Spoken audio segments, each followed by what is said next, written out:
The Manson family murders shocked the world. In 1969, followers of Charles Manson committed brutal killings in Los Angeles. The most infamous were the Tate LaBianca murders. Actress Sharon Tate and others were killed in her home. Later, Leno and Rosemary LaBianca were murdered in their house. These crimes horrified the nation.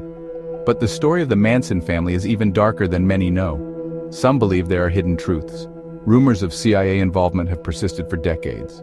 Could a government agency be connected to these horrific acts? Let's explore the unsettling possibilities. The Manson murders remain a chilling reminder of the dark side of the 1960s. The peace and love movement was overshadowed by violence.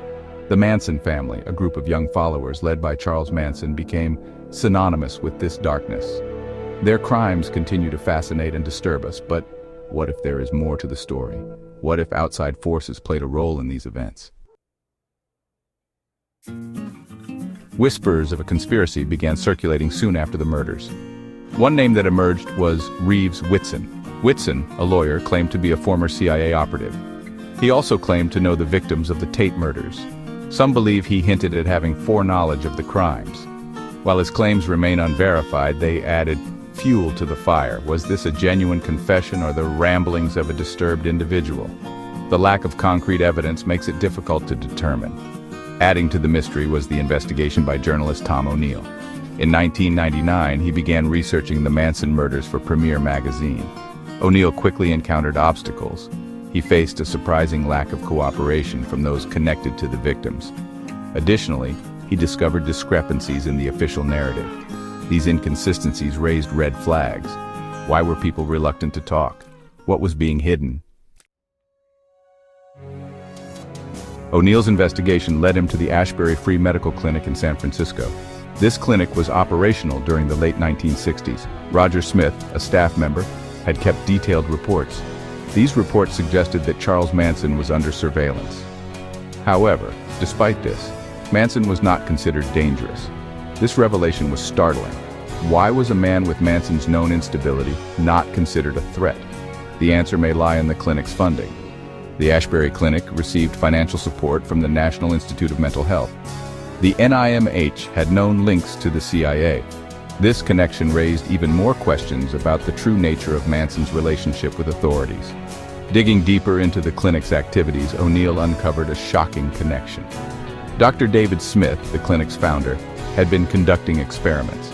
These experiments involved administering LSD and amphetamines to patients. Disturbingly, some believe that members of the Manson family were among these patients. Even more unsettling, the files documenting these experiments were stolen. The theft of these files suggests a deliberate attempt to conceal information. What were the true motives behind these experiments, and why were the records so carefully hidden? The use of LSD and other psychedelic drugs was prevalent in the 1960s counterculture. Manson and his followers were known to use LSD extensively. Some researchers believe that prolonged LSD use can lead to a condition known as psychedelic syndrome. This syndrome is characterized by distorted perceptions, altered mental states, and a blurring of reality. Could this syndrome have played a role in the Manson family's actions? Were they manipulated or influenced by outside forces while under the influence of these powerful drugs? The Manson murders remain a haunting enigma. While Charles Manson was undoubtedly a charismatic and manipulative leader, the circumstances surrounding the crimes are far from clear-cut. The alleged CIA connections, the stolen files, and the possibility of mind-altering drugs being used as tools of manipulation create a web of intrigue that continues to fascinate and disturb. Until concrete evidence emerges, the true story behind the Manson murders will likely remain shrouded in mystery.